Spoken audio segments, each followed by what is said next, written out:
morning. Happy Wednesday. It is 9 o'clock and we had an appointment at 9 o'clock.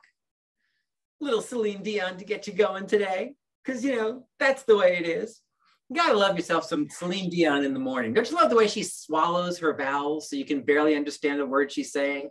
However, that girl can sing. My goodness. You don't know what she's singing, but she can sing.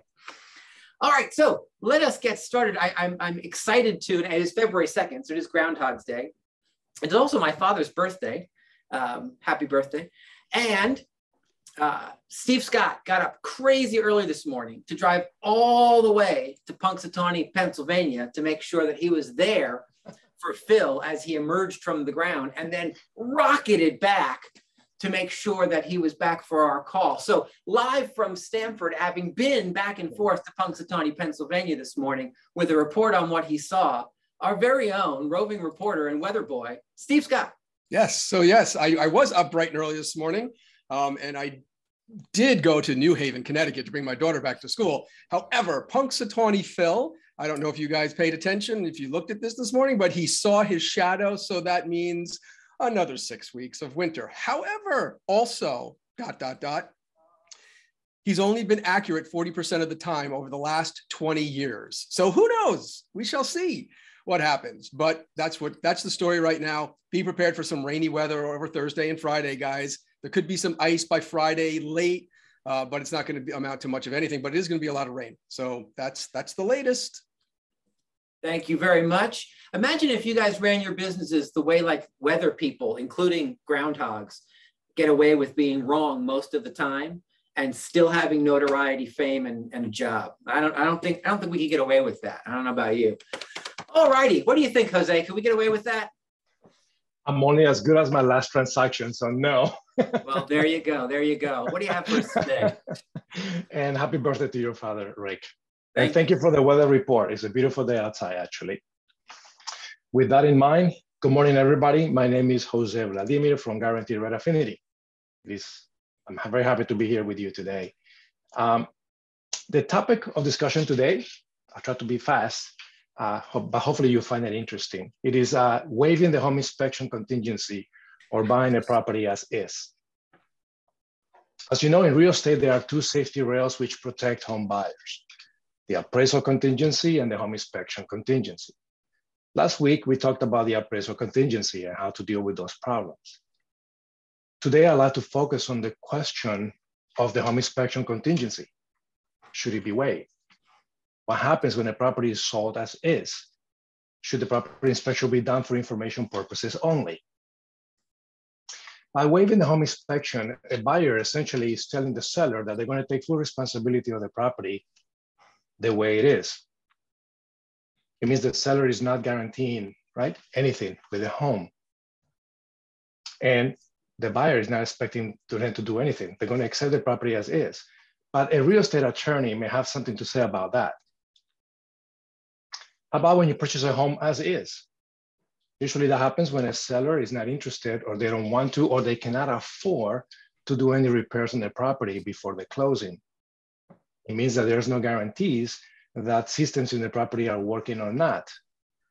But again, that may not be so. An attorney may have something to say about that. Still, even if you waive your desire to have a home inspection or to have buying the property as is, you are entitled to receive some of the required disclosures, which the state may require for you to know. They may be for information purposes only, but you're still entitled to receive that information. So should a property inspection be done? In my opinion, yes. Not only yes, but hell yes. You should do a home inspection. Why? Because you as a buyer should know what you're getting into. Even if you agree to waive the home inspection, even if you are buying the property as is, you should know what you're getting into.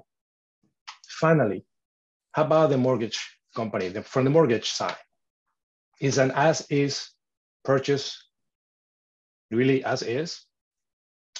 Most loan types require that the property meet certain livable standards known as minimum property standards or requirements.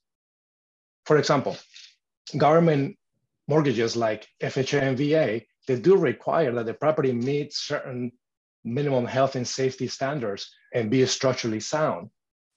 For conventional loans, yeah, they do accept as-is purchases, but they only will accept minor deferred maintenance and minor deficiencies.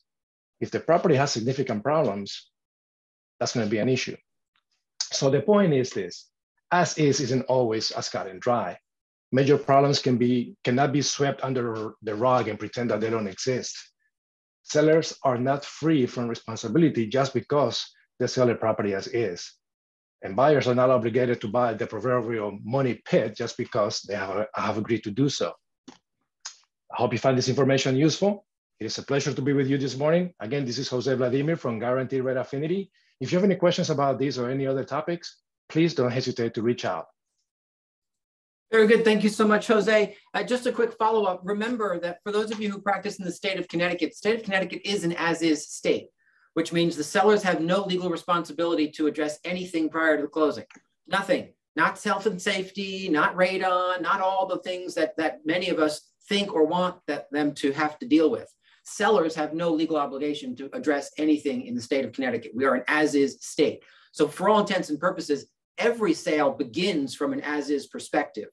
Your buyer's ability to inspect the property and a seller's right to then say, yes, we'll address certain things are all secondary. How that kind of gets looked at by the financing overlay is what Jose was ultimately talking about. And those things you have to pay attention to with your lender. So connect with Jose for more of that. But just remember, in Connecticut, an as-is state means that every sale begins and sometimes ends in an as-is manner, because sellers have no legal obligation to address anything that comes up between the time you say yes to buying the house to the time you close.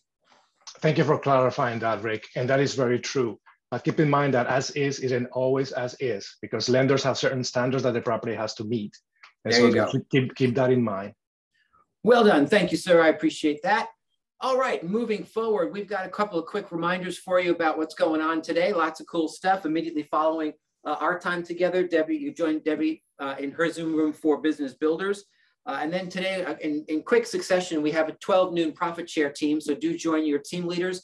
If you're interested in receiving some additional passive income, which how many of us are on this call? 96. So I expect I'm able to be there today. So I expect that 95 of us will certainly be a 12 noon profit share team. Let's dive into that, because it's just free money that we wave around every month. There's no reason not to raise your hand and say, give me some of that. And then immediately following that, in the same Zoom room, this one, we have a 12:45 panel on transaction management. I want to take a pause for a moment there and just kind of give you the long and the short of why we're doing this panel today. We're doing this panel today because what I find is many of you don't really understand what transaction management actually is. Right. And so we want to make sure that we say, you know, do you use a transaction manager? And there's some thought around, well, I'm not exactly sure what that is. So we're going to explain exactly what that is and have some panelists who utilize transaction managers on to answer questions about what it is, why they love it, why they would never do without it. It frees you up to do bigger, better business. Right? That's ultimately the underlying foundation of what transaction management allows. For some of you, there'll be a letting go factor that we have to address, right? We'll talk about that at 12:45. But once you are there and you can let that go, man, oh man, it changes your life. You'll never go back, I promise you. So 12:45, right here in this Zoom room, that will last about 45 to 55 or so minutes. So make sure you check that out, and do note the kind of odd time. It does start at 12:45 today, transaction management in this Zoom room. And one last thing before I dive into our content for this morning, CE reminder. It is one of those years where your CE is going to be due. For many of you, you need to have the 2 required and the 2 elective.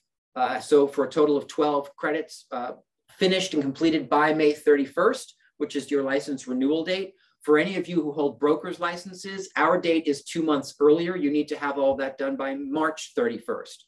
Please note, the 2 required courses originally last year the state came and said, you can't do them on Zoom, you have to do them in person. And that has sort of morphed over the course of the last 12 months to now you have some boards who are offering Zoom versions of the required CE courses. Do note that when you sign up for that, you have requirements of showing your license to the camera to make sure that you're really you and you didn't have your kids sitting in watching for your CE. And you have to be on camera the entire time in order to get the actual credit. So there are Zoom versions of the mandatory CE available. Just watch for them. There are also in-person opportunities. However, hold on, someone just told me that. There we go. We love you, Jose, but that was a lot of you. So, so do recognize that all of that is in play right now. And for brokers, you have until March the 31st. Salespeople, you have until May 31st. Let's get those taken care of. All right.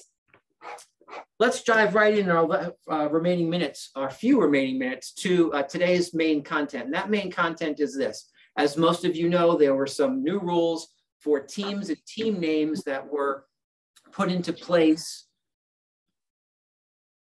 at the first of the year. And what that has brought on is a look for everybody about what advertising and marketing rules actually are. What have they always been? What ones have we paid attention to? Which ones have we ignored?